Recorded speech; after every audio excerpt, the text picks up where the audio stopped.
श्री गुरुवे नमः। अखंडानंदबोधाय शिष्यसंतापहारिणे सच्चिदानंदरूपाय रामाय गुरुवे नमः। ओम शांति शांति शांति। प्रणाम भगवान। मांडुक्य कारिका प्रवचन वैतथ्य प्रकरण से स्वामी श्री अखंडानंद सरस्वती जी महाराज का दिव्य ग्रंथ, जिसमें भगवान पेज नंबर 98 चलेगा। स्वामी जी एक उदाहरण दे रहे हैं। एक बार एक परिवार बद्रीनाथ गया। सड़क अभी बनी नहीं थी। एक 15-16 वर्ष का बालक उनके साथ था। भैरव घाटी के पास गंगोत्री के रास्ते में नील गंगा बहती है। वहाँ ही भयानक रास्ता है। हजारों फुट ऊपर पहाड़ और हजारों फुट नीचे खड्ड और थोड़ी सी संकरी गली में चलना पड़े। अब हुआ यह कि लड़के का पांव फिसल गया, गिरा। गिरने पर एक पेड़ नीचे लटका हुआ था, सो उसकी डाल उसने दोनों हाथ से पकड़ ली। उसकी माँ थी, बाप थे। उन्होंने कहा कि बेटा पकड़े रहो, हम कोशिश करते हैं। अब सब आसपास के पहाड़ी लोग आए कि कैसे उस बच्चे को बचावें। 24 घंटे तक वह लड़का दोनों हाथ से बिना खाए पिए डाल पकड़कर लटका रहा और अंत में कोई युक्ति नहीं चली कि उसको कैसे बचाया जाए। ना पहाड़ियों की चली, ना कुलियों की चली, ना माँ बाप की चली। अंत में उसके बाप ने कहा कि बेटा अब देखा नहीं जाता है, अब तुम डाल छोड़ दो। हाथ छोड़ दिया तो गंगा जी में गया, आंख के सामने। आखिर कब तक आदमी पकड़ कर रख सकता है।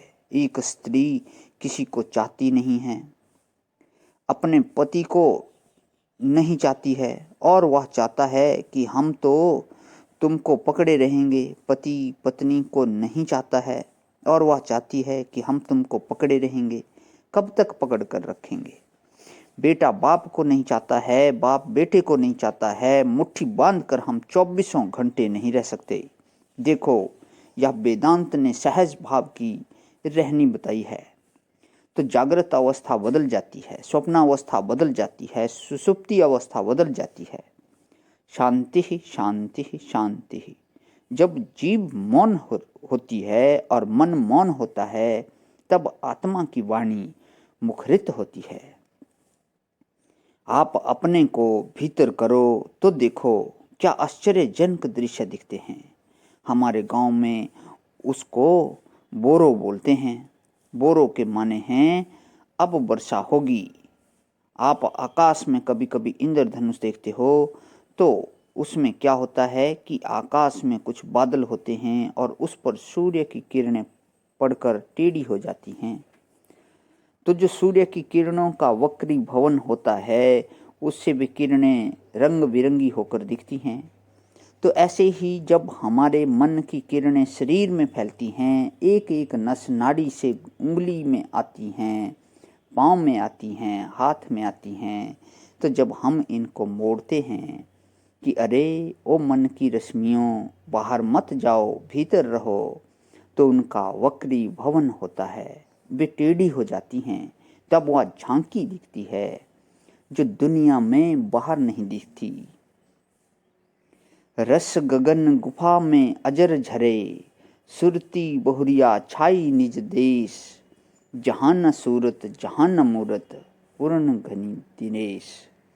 मानसिक किरणों का जहाँ वक्री भवन हुआ, उसमें गोलोक बनता है, साकेत लोक बनता है, बैकुंठ बनता है, स्वर्ग बनता है, उसमें साकार बनता है, उसमें निराकार भी बनता है।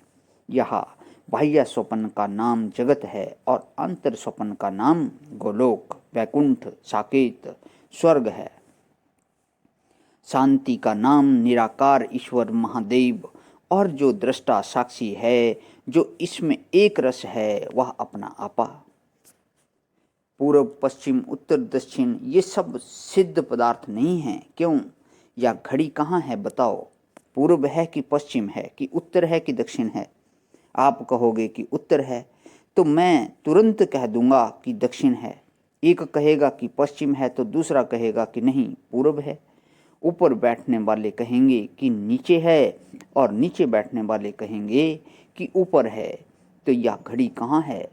अस्थि सिद्ध नहीं है।